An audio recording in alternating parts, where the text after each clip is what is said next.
The less acquainted somebody is with their inner demons, the more likely they are to see demons everywhere else. That is just human nature. Now add in mass loneliness, algorithmic outrage, and huge amounts of wealth inequality, and you end up with a whole lot of people like this. Do you identify as black? It is a fucking feminist system that's doing this! I'm not done with my question. I am not done with my question. People put fucking dirty masks on! Whoa, I'm sick of it, man. I'm fucking sick of it! I will not do it again! Oh yeah, well, guess what? Fucking primitive! Fucking gender ambiguity! Fucking current day Californian shit! So build me up, buttercup, don't break my heart. But only in America doesn't happen! And I'm sick of it! I'm tired of it right now! I can handle it for ya! I wait around and then I run to the door. I can't take anymore. It's not you. You let me down again. Baby, try to find a little time and I'll make you happy. I'll be home. I'll be beside the phone waiting for you.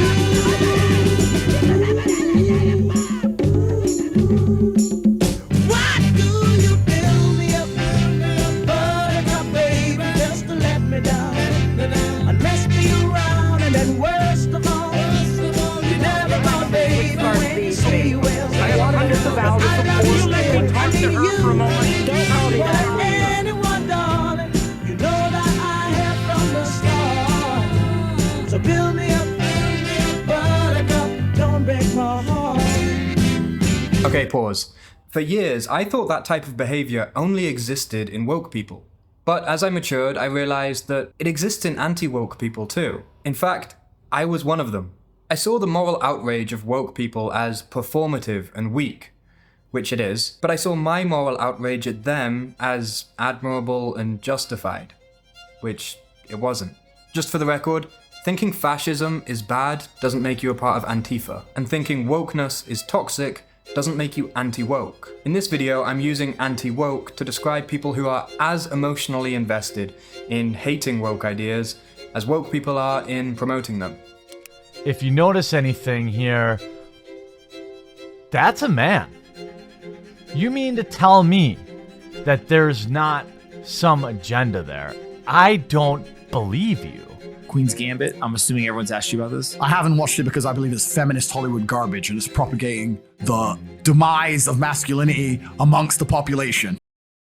This is the story of how I became one of them, how excessively blaming social justice warriors technically made me one, and why I am no longer interested in picking a side in the absolute circus that is the culture war.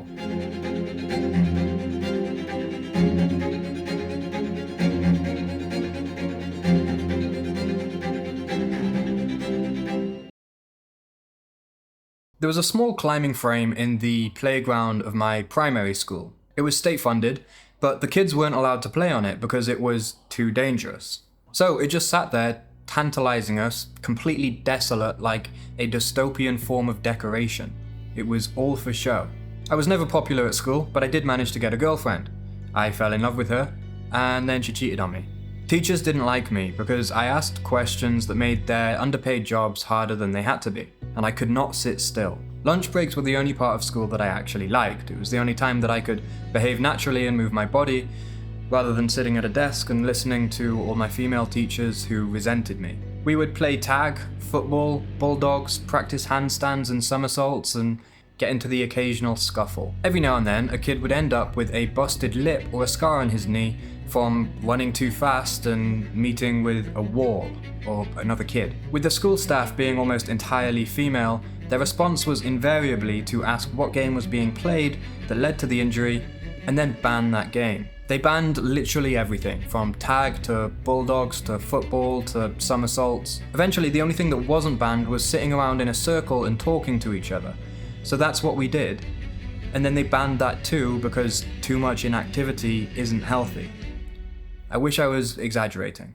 In response, I would stage mini rebellions against this authoritarian overreach, which, always did wonders for my already shaky relationships with my teachers. Athletics competitions were fun, I enjoyed those. I would always do quite well at things like sprints and long jumps, but the glory of those victories would be dampened when I received the same participation medal as everybody else. My relationship with teachers only got worse in secondary school, and by the time I was 12, I left school entirely. Both the alienation during my impressionable years and the complete rejection by early authority figures of all of the boyish character traits core to my nature were a significant contributing factor to the mental health and drug issues in my teen years. I'm not pulling this out my ass, I did actually go to see a child psychologist when I was 13. By the time I was 15, woke ideology was getting louder. We want to give some sense of solidarity and provide safety and Will you listen to me? Yeah. Canada proposed Bill C-16, which legally compelled speech, and Jordan Peterson was born. Free speech is the mechanism by which we keep our society functioning. This was around the same time that I got cheated on by my first love, so I started watching lots of Jordan Peterson's Become a Monster videos. But that led me onto the politics side of things, which led me to this woke ideology term. And I went down a rabbit hole of woke talking points, which just felt like I was back in primary school, getting lectured by my teachers and told off for being who and what I am. This led me to more anti-woke talking heads who would warn me of the alarmist, dogmatic, and finger-wagging ideologies of the left in a alarmist, dogmatic, and finger-wagging way. I'm totally cool, I'm a gay frog, I'm a gay fish. It's so good, and I think my daddy actually is. And they can be as triggered as they want to be. See, that's the double standard. This woman cannot afford to make a single frame of a funny face without her expression being immortalized in a billion thumbnails. But this guy can literally scream at the camera for 15 minutes because an RPG asked the preferred pronoun for his character. And he even uses her face in his thumbnails. Hypocrisy perfected. This woman is quite routinely mocked. Another face of a billion memes and thumbnails, 5 seconds or so of uncontrolled despair about the President of the United States, a topic of actual consequence. But 15 minutes of even more rage over a pronoun in a video game. And the same people call it based. Month by month, a narrative began forming in my head. It all started to make sense. All the alienation I felt in primary school, all the dismissiveness from my teachers, all the heartbreak and rejection from girls, all the looks of contempt I received when I expressed my struggles, all the subtle messaging I heard that to be good I had to be less like myself, that people who looked like me were responsible for all the evil of history, that I was guilty by association. It all traced back to this one word: woke. But what did woke actually mean? James, how you doing? Good, thanks. Good. Yeah, I'm anti-woke. Excellent. Is it in your Twitter profile? I don't have Twitter, I've got Instagram, but it's in my Instagram What does it mean? What does it mean? To me, it means people who seek offence where it doesn't exist. They look for the tiniest little thing. When and where do you come across the sort of wokeness to which you are so passionately opposed? When I worked in local authority, you didn't get on with your work. There was a few hours a week dedicated to these sort of woke agendas. Yeah, go on. Going on these sort of courses. I went to work. I didn't go into work. What were you to behave and be nice. Oh, so these were courses encouraging people to behave and be nice that you object to. That's what you mean by woke. That's what all my other callers have already said. I think we learn this when we grow up. Well, some of us do. I grew up in London. Well, you're very lucky. You're already very nice and well behaved. What about people who aren't? Surely they benefit from these courses. Well, they are the ones that should be marginalised. But why do people look... You want to marginalise people now? Isn't that woke? You want to marginalise people who aren't very nice? That's what everyone else has told me is woke. No, I want the people that are nasty and horrible. Yeah.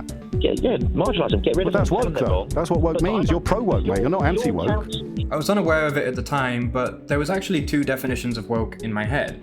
An intellectual definition, more abstract and theoretical, and then a functional definition, just what it meant for me, what it meant in effect. Intellectually, I defined woke as something like the pursuit of moral self-worth and group belonging by the personal identification with the suffering of others and the elevation of pity and compassion to the highest good. But functionally, woke just meant people who don't recognize my struggles yet blame me for theirs. Remember that definition as well, because it will be important later. Both definitions contained a lot of truth. Woke people were moralizers. They seemed to have an almost autoerotic fixation with their own moral purity. Many had savior complexes and could be moved to righteous rage by almost anything. They would explain how normal things like Halloween costumes and air conditioning and motherhood were actually rooted in racism and sexism and some other kind of ism, and should be discouraged or punished. So I misunderstand. Are we saying that 2 + 2, if you say it's 4, that's racist? I mean, that sounds like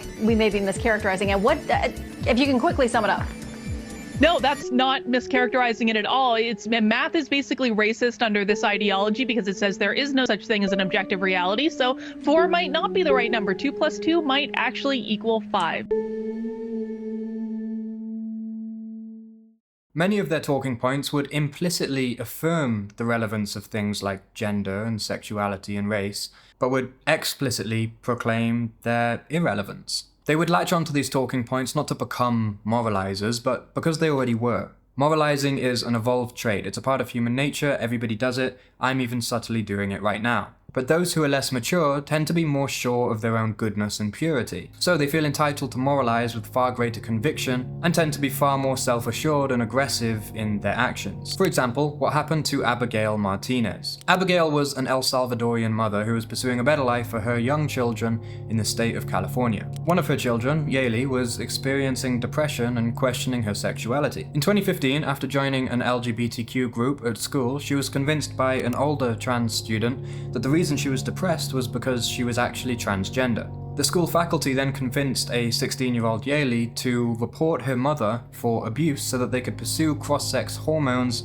against her mother's consent. Yaley's mother, Abigail, was then placed on a child abuse registry. Her daughter was taken from her by Child Protective Services, placed on hormones that irreversibly damaged her bones, and her mother was only allowed to see her for 1 hour per week. And this treatment that they enforced didn't work.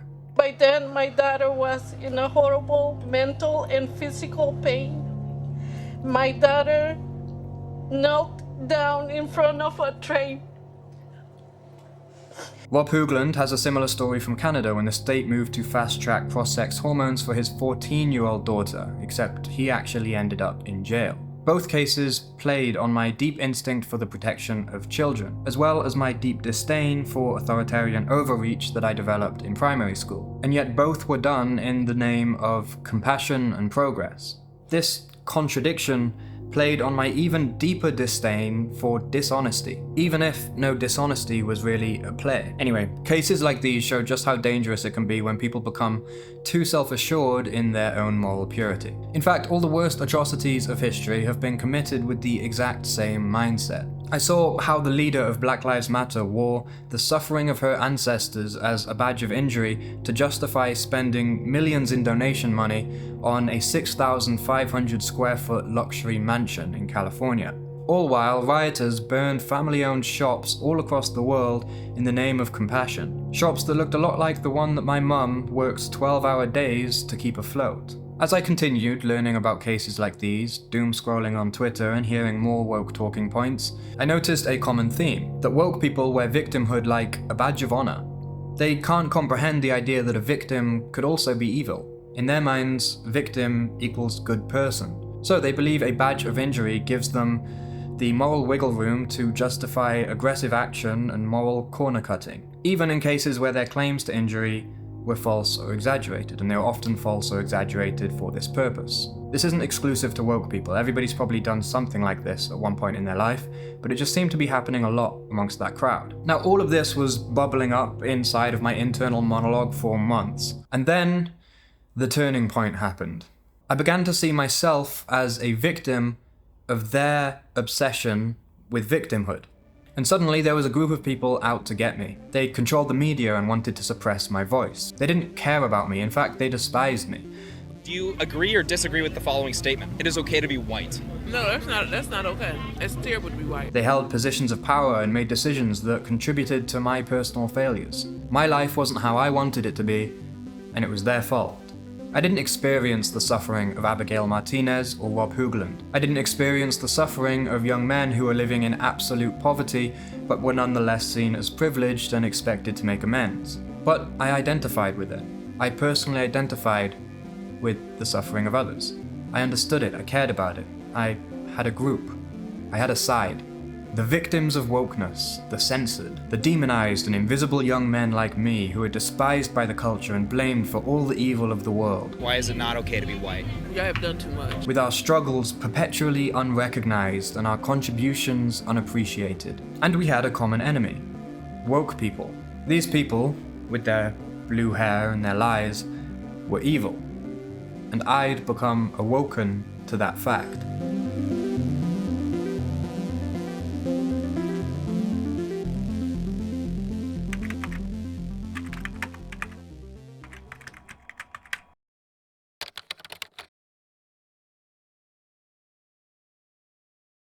The same traits that I despised in woke people. Resentment, bitterness, moral certainty, preachiness, tribalism, victimhood, righteous anger, and the pursuit of social justice in the place of personal responsibility. I began to embody them all. Not only this, but causes that I felt deeply about in my younger years, things like the equal treatment of gay people and standing against racism, they became associated with wokeness in my head. The same wokeness that I saw as deeply prejudicial and dishonest in its motivations. The same big scary woke monster that was out to get me. So these issues that I originally cared about became red flags by association. Guilty by association. Sound familiar? I couldn't hear somebody talk about racism without feeling resentful and personally affronted as if they were pointing the finger at me. Because the really radical woke people were, and I'd spent hours dwelling over their tweets. Anytime a normal, level-headed left-wing person spoke about, say, gay rights with passion, I would become defensive, even though I agreed with what they were saying, because I would assume that if they were to hear my opinions about, say, economics, they would assume that I was by extension right-wing, and by extension of that, homophobic, even if this was not a woke person I was talking to, it's just a normal left-wing person. So I would keep my mouth shut most of the time about my opinions on almost anything. But I cared about my opinions, I cared about things in general, which would make me resentful of the tendency of these darn woke people to jump to conclusions all the time. That tendency was like a cultural muzzle, keeping my mouth shut. What I didn't realize was that I was the one who put it on. Go on, just tell everyone the thing that they already know that you're talking about but you're not prepared to say out loud. Because otherwise people might think you're a bit woke. You're frightened of causing offence, are you? Isn't that what woke means? I have been cowed into silence by your lot. No, mate, you have tied yourself in knots single-handedly. I've been cowed into silence. You know who you are. It's your curtain switchers. It's your ones that look out of their window and look for offence where it doesn't exist. At what point I was jumping to the conclusion that these very normal, level-headed people would jump to conclusions about me. I was preemptively doing the very thing that I was resenting them for. I was projecting my shadow. And I based that assumption on a very small but loud proportion of the left who, from my perspective, represented the entire wing, despite just being a very loud and annoying feather. And so my attitude towards left-wing issues became more dismissive. And yet I still blamed the left for many of the issues in my life. Okay, pause. You remember my functional definition of wokeness from earlier? People who don't recognize my struggles yet blame me for theirs? From the perspective of regular, good-intentioned left-wing people, I was becoming more like that. More dismissive of their struggles, and more ready to blame them for mine. And it wasn't just me. An entire reactionary counterculture emerged online of people who were tired of the finger-wagging tactics of the left and started wagging their fingers at it. And because of that, woke tards are just screeching. Point being, woke and anti-woke people often look like opposites in content. Yet beneath the slogans, they share the same psychological engines. Performative virtue, competitive victimhood, in-group glorification, that's a really big one, algorithm-fed outrage, and a rejection of complexity. All fueled by fear and intellectual laziness. So now where are we? We have two groups of people who are actively becoming less self-aware and projecting their shadows onto each other. So they're losing sight of the actual issues that they claim to be arguing about. And I say claim on purpose, because woke versus anti-woke isn't a debate about policies anymore. Maybe in part, but I don't think that's the core of it. And it sure as shit isn't about the truth or statistics. The truth is not the goal of this battle. It is the sword. It's only used when it's useful. So what is the goal of the battle? In my opinion, moral outsourcing. I killed those guys because they were awful. Everybody is awful these days. I think a lot of people aren't really looking for justice. They're looking for relief from the weight of responsibility, from the struggles of their lives. Jordan Peterson said once, he gets protests at his talks all the time. So he was sort of touring universities, giving talks, and he would get people sit outside, left-wing protesters, just screaming, trying to block entrances, all of this kind of stuff. And he made one change to the way that he conducted his talks, and the protests disappeared overnight. Go on. He started holding them in the morning. That is unbelievably perfect. People couldn't be bothered to get out of bed. I mean, nobody wants to be the one responsible for fixing shit. So instead, they do something that we all learned to do as children. Outsource the burden. Mummy! Daddy! Someone fix it! Sorry, that was a little bit too far. That's what I mean by moral outsourcing. It's a psychological sleight of hand where you take your struggles and you give them to somebody else by saying, you made this mess, now you fix it. Everybody is familiar with this tactic. It happens on a micro scale in personal relationships all the time. And on a macro scale in identity politics. Actually, identity politics can just be seen as the struggle of various humans to scapegoat each other. Moral outsourcing is at the core of woke ideology. Society needs to walk on eggshells around your identity and your triggers and your wounds. It's not enough for the outgroup to simply not contribute to your struggles. They have to be actively involved in fixing them. Because why? Because it's their mess to fix. Disappointingly popular ideas like black people can't be racist take this to its logical end in the most beautiful and blatant example of the Jungian shadow that I've ever seen. You see it in incel forums too, where they blame Stacy or Chad or feminism for their inability to get laid. You see it in far-right crowds, where they morally outsource to entire races. Hitler outsourced the mess of post-Weimar Germany to Jews and then set to exterminate the mess by exterminating its new host.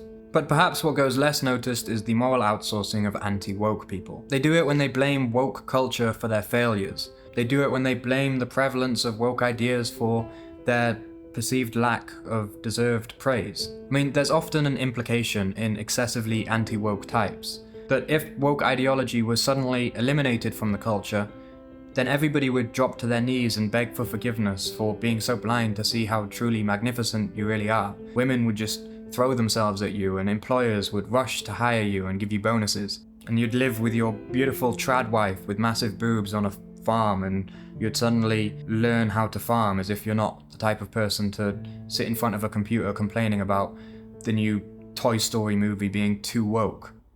And the reason that all of those things aren't happening is simply because of those damn blue-haired libtards. And to be perfectly fair, I can kind of see where they get this idea. Much of woke messaging towards young men in particular can sort of be summarized as, you don't deserve your stuff, give us your stuff. This may all be true, and yet the very act of morally outsourcing your problems to the purveyors of woke nonsense puts you right in the same boat as them, or at least a very similar boat. I'll explain what I mean. Woke people take the ideas of the far right and use them to categorize moderately right people so that they don't have to actually contend with perspectives that challenge the worldviews upon which they have formed their identities. And if you are a woke person or an anti-woke person, you can't tell me this is not true. Your personal identity is deeply enmeshed and intertwined with this narrative you have about the evil right people or the evil left people. And anti-woke people take the ideas of woke people to categorize anybody on the left for the exact same reason. That's why woke people will take any right-leaning elements of this video and use them to categorize me as far-right or alt-right, while anti-woke people will take the criticism that I've leveled at them and their worldviews, and any of the left-leaning elements of this video, and use them to categorize me as woke. But both parties will have missed an opportunity to gain the most valuable resource in today's day and age. The maturity necessary to free yourself from hating the other side, and the peace and self-awareness that comes with that. Because the reason I'm talking about all of this, none of this is political, it's deeply personal. This is not a political problem. It becomes one down the line, but fundamentally it's a personal problem. My anti-woke position reflected my early experience with the hyper-feminine teachers I had at my primary school. My hatred for whiny social justice warriors reflected my own whiny attitude towards the injustices done to me. Things like feeling left out and all the story that I told you at the beginning about how school was really hard for me and it was really bad. Okay. And my disdain for the intolerance of woke people reflected my own utter intolerance at the conditions that led them to those beliefs, of the existential dread that might push somebody to engage in hyper-ideological meaning-making. Political ideologies tend to reflect personal values. The more rigid the ideology, the more rigid the person. And what can't bend, snaps. Even at friends and family members. So, what should we do instead? Okay, to wrap all of that up in a bow. Wokeism said, we have been oppressed, now we deserve power. And anti-wokeism replied, we have been suppressed, now we deserve power. Both sides would love you to pledge your allegiance, either to them so that they have more power and more community, or to their enemy, so that they have more subjects upon which to exercise that power, or more touch points against which they can form an identity. Neither side wants you to stand independently, or to understand their game, because it reveals their hypocrisies and their weaknesses. It reveals their shadows. But both sides genuinely want their struggles to be recognized. They are humans. I won't say they deserve to have their struggles recognized. Frankly, I could give a fuck about deserve. But what I do know is that if both sides manage to grant just a little bit more recognition to the struggles of the other, then both parties stand to gain. And Gen Z might find it a little bit easier to make friends. And Western nations would become stronger. Dogmatists don't want either side to believe that. They want moderates to believe that it is a zero-sum game, my way or the highway. This is no surprise, since dogmatism is simply the political branch of immaturity, and my way or the highway is the motto of toddlers. It's for this reason that it's time to make political and moral outrage cringe again. To be morally outraged in 2025 at wokes or anti-wokes does nothing more than to display your failure to understand yourself and the species to which you belong.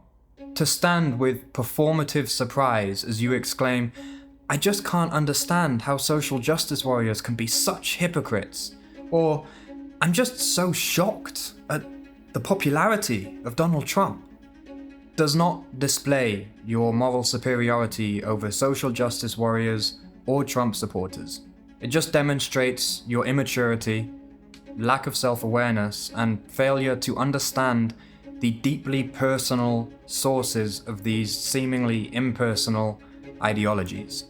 I mean, perhaps the social justice warrior was molested as a child, lived in fear of speaking up and felt outcast, only to be accepted with open arms by a group that recognized her struggle and gave her a worldview that generalized that crime across humanity, providing her with a surrogate enemy to fight in the idea of the patriarchy, where she could never fight the actual enemy in her molester. Perhaps the Trump supporter grew up in a hollowed-out town where the local industry collapsed, leaving his single mother scraping by on food stamps and unstable wages, while being told by every news anchor, college graduate, and coastal elite that he was privileged. Maybe he watched his older brother working himself into exhaustion only to be replaced by a diversity hire, leaving his family hungry. Maybe he was a quiet kid who never fit in, teased and falsely accused at school, overlooked in college applications due to racist affirmative action policies, only to be accepted with open arms by a group that recognized his struggle and gave him a worldview that generalized it across humanity, providing him with a surrogate enemy to fight in wokeness, where he could never fight the original enemy in his absentee father or poverty. These are just two examples. They might not be very good, but they get my point across. Two people who drew the short end of the stick. They didn't get justice, most people don't. They got a story. One that wraps their struggle in a narrative with heroes and villains and gives meaning to their pain. That's what ideology is, a way to package pain, to moralize it. But in the culture war, there are no heroes and villains, just humans, each carrying the weight of the world, desperate to be recognized for the strength it takes to do so, yet hesitant to grant that recognition to others for fear of diluting their own. I'm afraid to release this video, because I know there will be a knee-jerk reaction from people who haven't yet learnt to live without the story that sanctifies them or gives them meaning. I'm not blaming them for that. How can you blame the lightning for flashing? The lightning is the flash. So be it. My only hope is that in taking the time to recognize both the pain and the absurdity of either side, I can inspire other people to drop their proverbial swords on the ground and see that just because a bee can cause a lot of pain, that doesn't mean that it's not vulnerable. Just because you may be pained by the existence of woke people or anti-woke people, that does not make them invulnerable. A bee is still crushed under a boot heel. The big scary woke monster is not big and scary at all, but the strength of fanatics lies in their ability to provoke you into attacking them, to seduce you into fighting unnecessary battles and saying things you don't actually mean or haven't actually thought through. And if there's one thing that I've learned, it's that you actually don't have to take the bait. You don't have to solidify your position. You don't have to be pressured out of an honest, I don't know. And you don't have to hate the other side. That hate, I promise you, is a gift. They want you to hate them. It reaffirms their belief that you are nothing like them, which makes it far easier for them to villainize you, which is the engine of this whole circus to begin with. Now, I'm not saying you need to stop caring about politics. I'm not saying you should be a centrist. I'm not even saying you need to love everybody. I'm simply saying you should understand yourself, your biases, your values, your vices, your virtues, and stand on them with honesty, instead of granting yourself the convenience of picking a side and echoing ready-made talking points that sanctify you and your group. Because in reality, you don't have a group. All groups are provisional, imaginary. This video is an invitation for you to realize that. It's not a side or a solution, just an invitation to stop taking the bait. Because the real power doesn't come from winning arguments, it doesn't come from picking sides. It comes from not needing them. From watching the circus unfold from the balcony. From being unafraid to say, I don't know. From understanding the complexity underneath the simplistic outrage of both sides. From letting people be what they are, confused and desperate for a little recognition. Like you. Like me. Peace.